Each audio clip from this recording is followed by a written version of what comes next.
Hello. So I would like to share with you a story about a family. Long ago, there lived a family who stayed in this old, beat up, ran down house in the middle of a meadow. In this house, you could see the white paint beginning to fade and chip to the point to where you could see the wood siding on the house and their tin roof. You could see that it was all patched up from where there had been holes, and there were two windows. However, one of the windows was boarded up because there was no glass and it was broke out. And their screen door was barely hanging on the hinges and had a bunch of holes. And they had this red door, and above the door read a sign that said, "Keep out." Now, everybody in the town of Grassville knew that this house in the meadow belonged to the Jackson family. And the Jackson family was Penny and Dave, and their kids, their three boys were John, Jeff, and Ryan, and their two girls, Sally and Margaret. Now, Margaret was the youngest of the kids, and she was used to getting whatever she wanted whenever she wanted. And Dave and Penny made sure that the other siblings would give Margaret whatever she wanted. Even if it was theirs, they were forced to give it to her. So one day, uh, Penny asked John to take Margaret and Sally into town so they could get some groceries.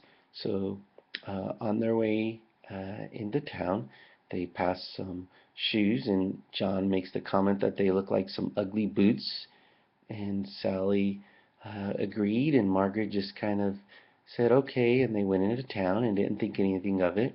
However, on their way back, they were still there, so Sally decided to pick them up, and she took them home, and when she got home, she went in her room and she dusted them off really well, and she noticed that they weren't ugly boots like John had said, but they were actually really beautiful sparkling slippers.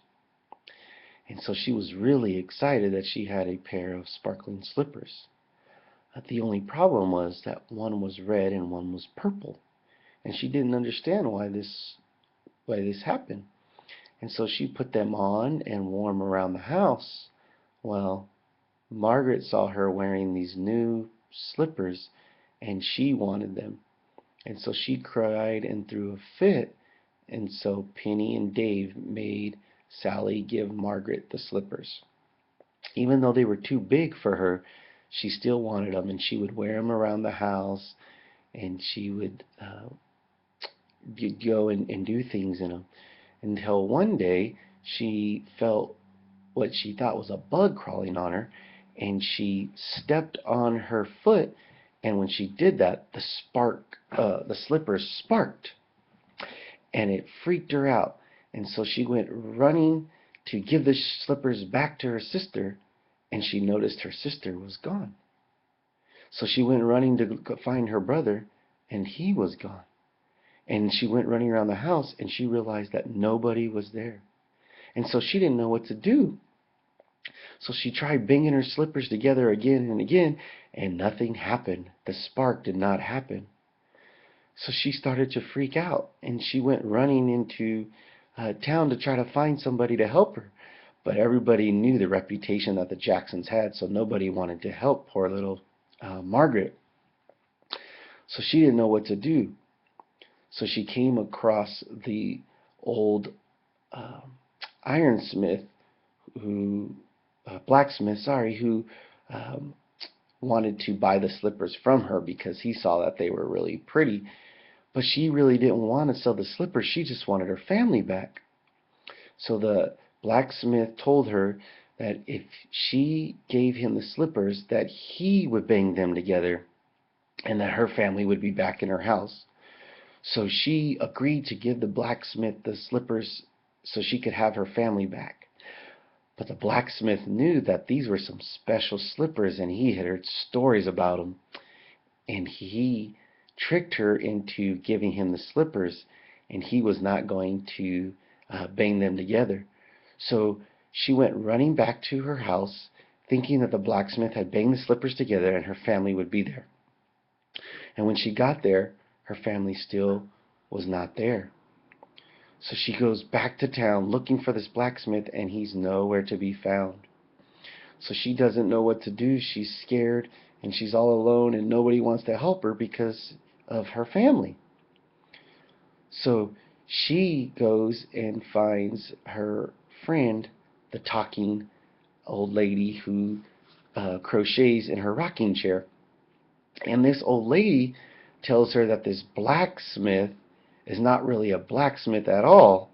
He's actually works doing woodwork for the store down the street.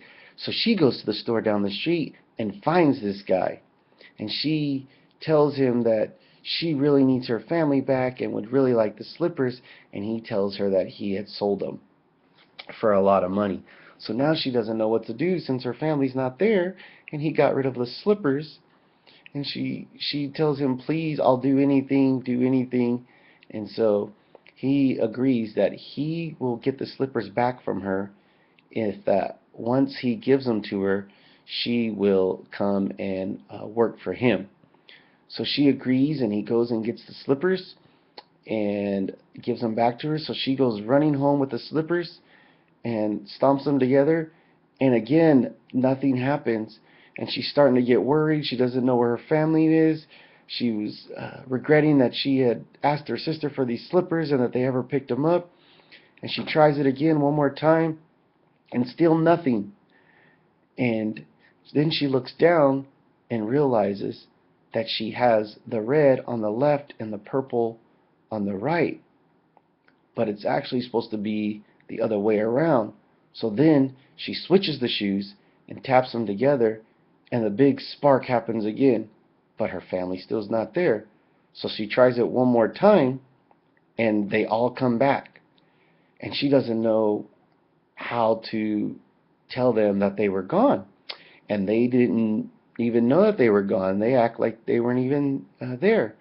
And so she just goes about her day thinking nothing about it and totally happy until the woodworker guy comes to the house to get her back because he heard her family was now back.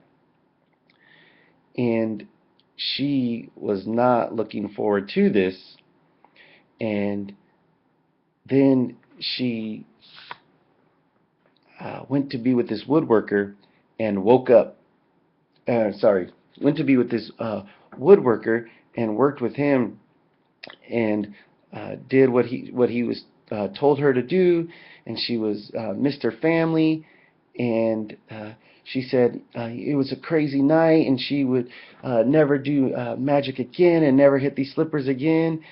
And then she opened her eyes and woke up to the smell of bacon and eggs and realized that it was all just a dream and that her family had never disappeared.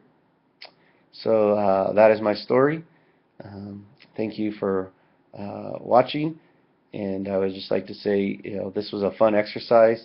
A little difficult trying to get the time, but I really enjoyed it. So I hope you do too. Thank you.